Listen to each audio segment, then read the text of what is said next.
Joe Simonton of Eagle River, Wisconsin, spins a yarn about an April morning in 1961. A morning when, he says, he came face to face with another world. Right here is where this flying saucer, this UFO, landed. Right here about where I'm standing. And it was a big, huge thing, and I wondered what the heck it was. I was in my kitchen having a bite of lunch, and I turned around, put the dishes in the sink, and I looked out the window, and that's when I first saw this thing coming straight down, just like an elevator.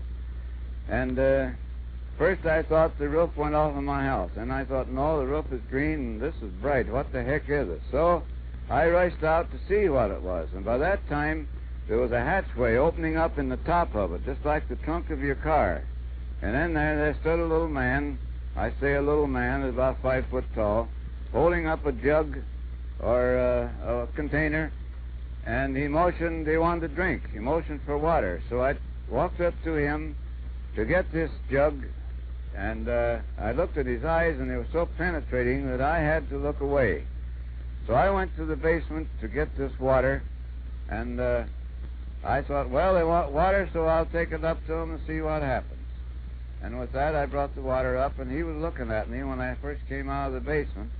But I didn't look at his face until I got right up to him. Then I looked up, and I handed the jug up with both hands, and I had that same look in his eyes, a sort of a penetrating look.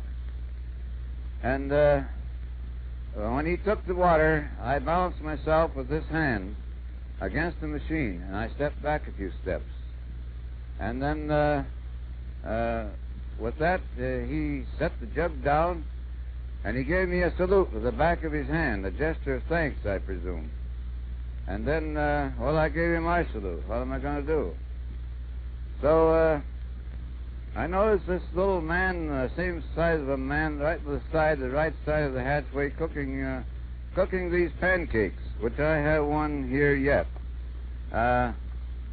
He was frying these pancakes, and I pointed to him and made a gesture like eating.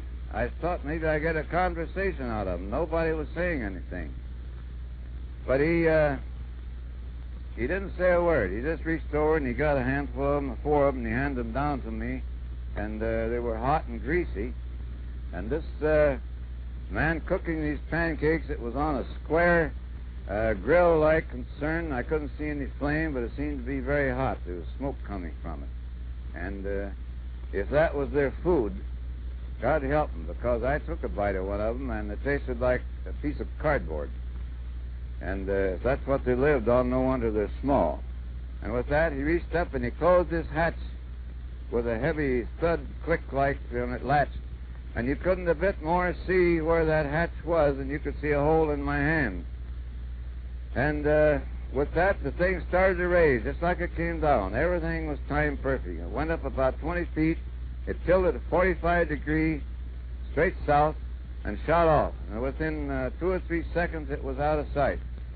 Well, there I stood in the driveway with a handful of greasy pancakes and my mouth open, wondering what the heck I'd saw, what had happened.